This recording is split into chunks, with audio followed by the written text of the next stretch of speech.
Have you ever stopped and thought to yourself, why aren't things getting better in the world? Why is it that so many of these same evils that have been around for all these years haven't been improving and haven't been changing? With our utter annihilation imminent, our federal government has snapped into action.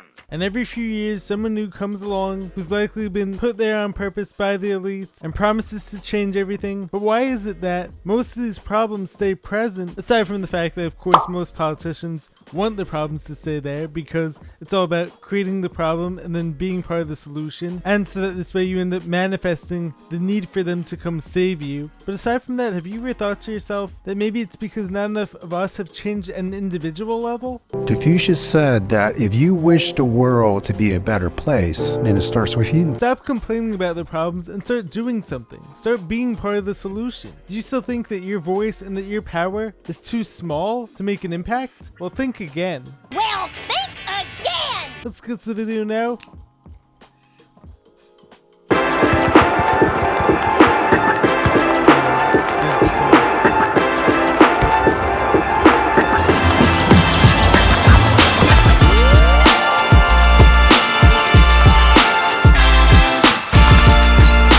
What's happening, guys? Jared Weiss back here with another video on the Jared and James channel. If you guys didn't know, that must mean that you're not subscribed to the channel, so you know what to do.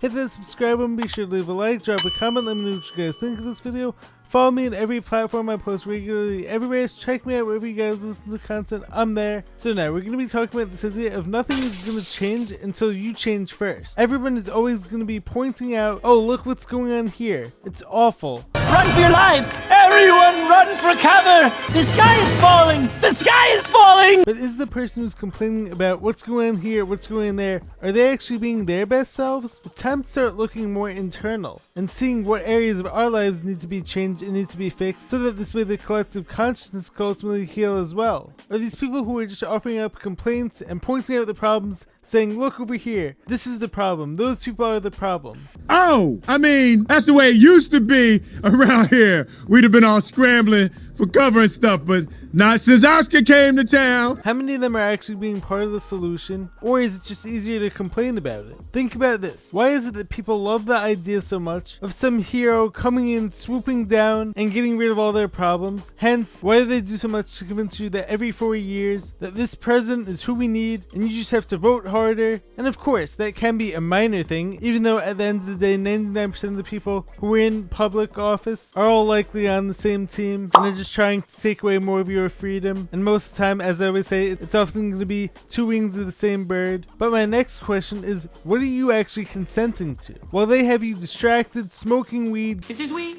You got a prescription for this? Yeah. Where is it?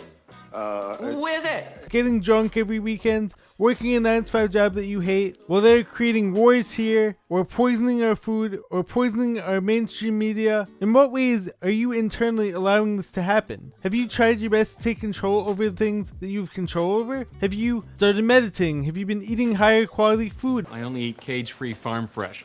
Yes, these are sweatshop eggs. Have you been supporting local farms? Have you been speaking kindly to others and to yourself? All these things are going to impact what's going on in the world as well. Many of us have been trained to believe that whether it's through any of these superhero movies out there, which are all awesome movies, but many of us have been trained to believe through them that it's someone else who's going to come save us. No matter how many times you save the world, it always manages to get back in jeopardy again.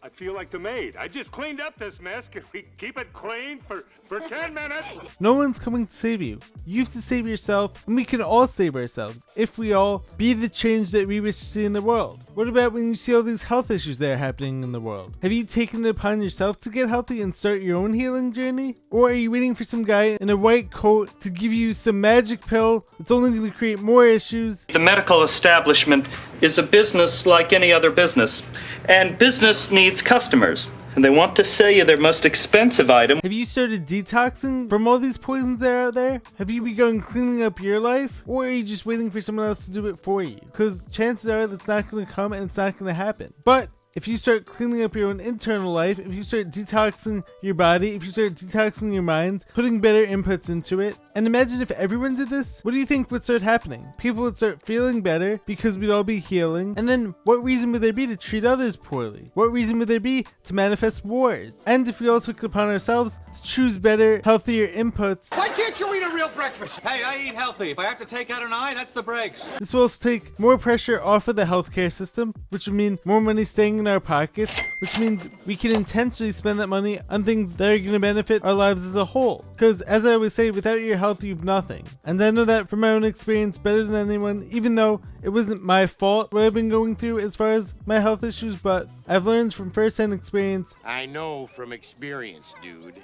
You know what I mean? the importance of taking care of your internal world, researching for yourself, being your own best health advocate, because no one's going to do it for you, especially in this corrupt system. And the more healing I've done internally, the better I've been feeling externally as well, and the more positivity I'm able to bring into the world. Next up, if you see someone else treating someone else wrong or being mean to them, rather than saying, why are all people so mean? Why is this world such a nasty place? First turn inward and say, am I treating others right? And of course, it takes more than one person to do this in order to create a massive change, but you could be the start of that positive chain reaction. What if we all took it upon ourselves to be kinder, nicer, more supportive human beings? What do you think would happen? Everyone's mood would improve, therefore meaning less negativity, meaning more productivity, more focusing on things that are going to benefit all of us. And then what happens? Then you don't need this external savior to come in, because all of us and this whole collective consciousness improves as a whole. I mean, you realize that we're all connected and we're all children of God. What's going to genuinely improve one of us is likely going to improve all of us. Moving right along, when it comes to content creation, why do you think so many people would rather post hating comments from behind their screen? So what for like are you supposed to be? Some kind of giant mutant leprechaun or something? You made it funny. As opposed to actually making their own content. And to be honest, it's actually one of the reasons why I got into this in the first place, is because I saw much of the content that was being produced out there, and much of it didn't align with my values, and so I thought to myself, why can't I be the change? What's stopping me from putting out a better message as far as I see it? Can I influence people more positively? Of course I can. Even a small voice can still reach people in more ways than you can imagine. It's always going to be easier to point out problems and complain that no one is fixing them, but why not you first? You have to heal yourself first before the world around you is going to change. Hurt people are going to hurt people. Healed people have the capacity to help people. You can't be giving from this empty cup, because you have to lead by example. You're not going to be able to be effective at building others up to be strong if you're not strong yourself. You can't make other people into free thinkers unless you're practicing thinking freely for yourself. You can't create peace without if you don't first create peace within. Nothing is going to change until you do first. It's like something else that I often see when it comes to politics. A lot of people are like, oh, look at these sheep over here. These people don't think for themselves. What an idiot! Oh, what a loser! But then the very next tribe comes in and they're on board. One thing that I've definitely learned is that it's oftentimes the people who have the most inner unresolved issues who are going to be doing the most complaining about what's wrong in the world, when most likely they haven't done the inner work and they haven't done anything to be part of the change and be part of the solution. They would rather just complain and say, this sucks, this is what's wrong in the world, but I'm not strong enough to make any changes for myself, so I'm just going to leave it up to some guy in a white coat or some superhero with a cape who's going to come in and save me. But these days, you can be the smartest guy in the room, the most qualified, and no one cares unless you're flying around with a cape. That doesn't work. It never has worked. So what makes you think that that's going to be the solution now? And once again, much of this applies to the politicians these days. Politicians are great at showing outrage. They're all going to be like, oh my god, look over here. And then they're going to get you outraged. Then you end up voting for these people thinking that these people actually want to make a positive change. But then what happens is that a lot of people will just leave it up to the politicians, and then they won't actually make any changes, and then the politicians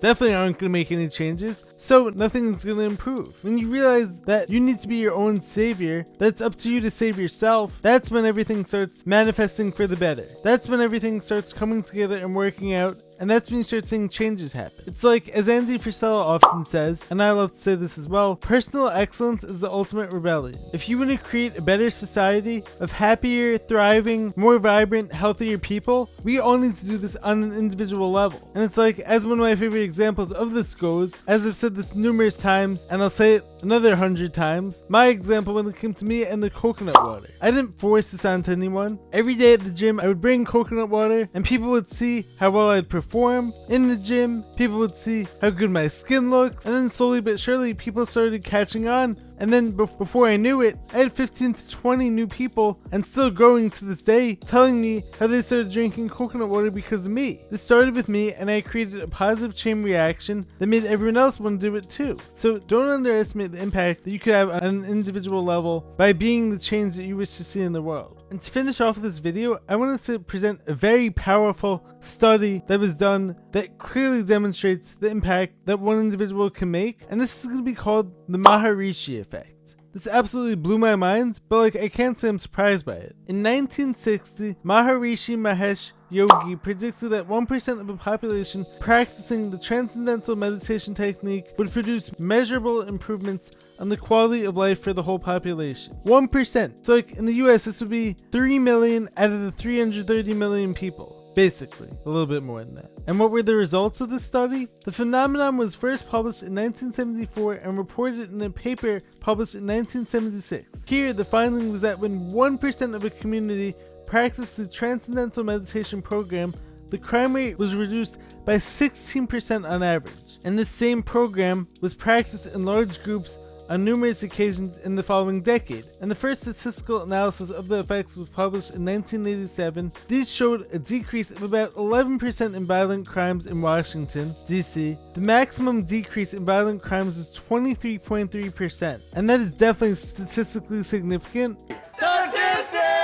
So imagine if we all started meditating more. Imagine if we all took it upon ourselves to be kinder to our peers. Imagine if we all were more supportive to the people around us. Imagine if we were all our own biggest fans and our own biggest advocates when it came to our health and our healing. Could we possibly stop a war? Could we possibly stop violent crimes from being committed? Could we fix many of these issues that are happening in our external world just by cultivating a better internal environment? I believe so. So anyways guys, remember this message that nothing is going to change unless you do first. You have to be part of the change, be part of the solution, and you can definitely create an impact. Stop waiting for someone else to come in and save you. Start with you. Stop complaining about what's going on here, what's going on there. Well, if you ask me, you should keep your bazoo shut. But then acting in all these ways, they're only going to further those behaviors in the external world, because a lot of people don't actually realize how their actions are impacting the collective as a whole. A lot of people don't even understand how, when they're being distracted or when they're doing all this mindless activity, whether it be smoking all the time or drinking all the time or eating unhealthy foods and supporting the medical industrial complex or supporting big agriculture, they don't realize how doing this is actually leading to furthering the problems that these people are often complaining about. But if they actually wanted to see the changes happen, if they truly were committed to this bettering of the world, they would understand start within. And one more thing I wanted to add, what about when it comes to all these wars that are going on in our external world? How do these things get manifested? Of course it starts because of the government or the people in power trying to convince you that these people are our enemies and therefore we have to hate them. Just got to distract them. One video of one bomb, Mr. Moss. The American people bought that war. Why Albania? They have to have something we want. Well, I'm sure they do. What do we have that they want? A little freedom. Well, why would they want that? They want to destroy our way of life. And then oftentimes what I hear is that a lot of people will actually perpetuate this hatred. They're going to say, this group hates me, so therefore I hate them. These people are animals, these people are less than humans. But then in the same breath, they're going to be wondering how this war got started and why these other people hate them. But it's actually because you're perpetuating the same things that brought about the war in the first place. You just don't understand it because you're only seeing the external world and you're refusing to address your internal issues, and you're not addressing the areas where you're not creating a more loving, positive environment in your life. And it's the same thing when it comes to all of our health issues that have been created in our modern world, or the lack of freedom. In what areas of your life are you not allowing yourself to be free? Where have you consented to our freedoms being taken away? Now, of course, some of this actually is external, but if we all address this internally, I guarantee you things would start to change for the better. Same thing when it comes to our food. I see a lot of people often talking about how our food is poisonous, but then these same people are going to be eating at McDonald's, and these same people are going to be poisoning themselves with alcohol or drugs. So how do they expect people to be healthier when they're not being healthier themselves, when they're not taking the initiative to put better food in their own bodies, to move more, to meditate more? If you're not doing these things in your life, then things are never going to change for the better, and you can't expect them to. Why do I experience so much positivity in my own life? Because I cultivate it internally, and then oftentimes that gets reflected back onto me in my external environment. So anyways guys, let me know your thoughts on this concept. Let me know if any of you are familiar with the Maharishi Effect and that powerful study that was done. Make sure to subscribe to the channel, be sure to drop a like, leave a comment, let me know what you guys think of this video, and I will catch you guys in the next one. Peace!